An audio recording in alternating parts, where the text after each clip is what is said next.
I have been told by an armchair expert on Joan of Arc that the real Joan of Arc was more confident than the quiet and teary-eyed Joan we see in this movie. That this movie told a great story, but that the woman in this movie was not Joan of Arc. I don't know enough to agree or disagree. I'm not an expert on Joan of Arc, and I wasn't there to witness these historical events in person. But I do know that the script for this movie was based on the actual historical record of Joan's trial, alongside extensive additional research, and I believe the filmmakers did their best. The Passion of Joan of Arc does show Joan's intelligence. We see her responding to her persecutors with a similar level of mystical wit that Jesus used with the Pharisees. But this is a silent film, and we can't expect it to be heavy on dialogue, and as much as I believe Joan of Arc was moved by divinity, I must also recognize that she was a human being and a teenage girl. I don't believe she went through what she went through without any emotion. It is up to the viewer what emotions Joan's blank, mysterious, haunted face contain here, but it is clear that there are a lot of them. It's a movie that asks what goes through a person's head as they realize that the God they serve has destined them to become a martyr. For those of you who don't know, Joan of Arc is a 15th century Catholic saint who, allegedly following the guidance of religious visions, became a military leader for the French army during the 100 Years' War as a teenage girl and achieved military victories.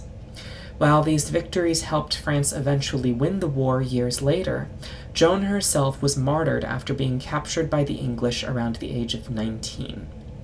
The Passion of Joan of Arc, a French silent movie filmed by Danish director Carl Theodor Dreyer in 1928, focuses specifically on Joan's trial and execution and is notable for its use of extreme close-ups which capture the full imperfections of people's faces to better capture their full emotional depths. The situation is a witch trial, and it is every bit as disorienting and crazed as you would expect a witch trial to be.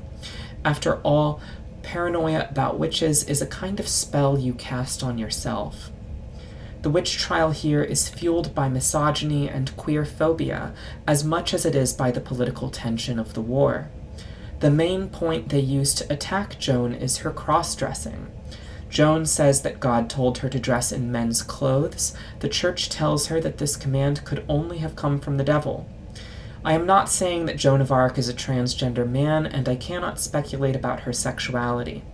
But cross-dressing is a queer act, in other words, an act that challenges norms of sex and gender.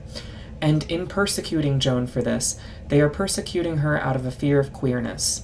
And the queer phobia is rooted in misogyny. Queerness is threatening to them because in a world where men hold power over women through marriage, challenges to the boundaries surrounding sex and gender is a threat to that power.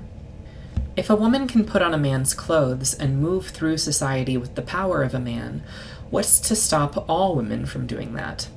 The threat of such a world to these men is the threat of being castrated by equality, of being unsexed. And so they use religion as a weapon. They look in the Bible and they say, our patriarchal culture has been here since the days of our ancestors, and it was commanded upon us by God. So anything queer becomes demonic. The truth is, sex is divine, love is divine, women are divine, men are divine. But men should not own women, because true love must be given freely, and to take love by force is to defile the divinity of all of these things. Here's the thing about God and prophets. God doesn't send prophets to tell people that everything that they are doing is fine and to keep doing it. If the Bible is any metric, God sends prophets when change is needed. Prophets realize the divine before the people, and for this reason, prophets often tell people things they don't want to hear. In these situations, it is very important that you do not kill the prophets. In some Christian traditions, a painting of a saint can sometimes become a window to their spirit, to such an extent that, by kissing the picture of the saint, you are kissing the saint. I often wonder if cinema works in a similar way. If so, some movies may be windows into corners of heaven where the historical figures they depict are honored.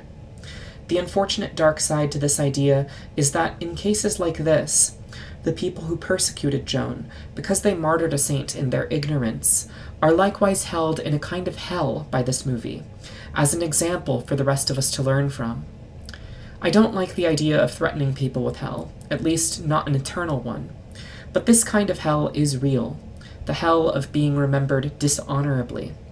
So if someone is moved by the divine to challenge the culture of their times, you may doubt them and disagree with them all you want.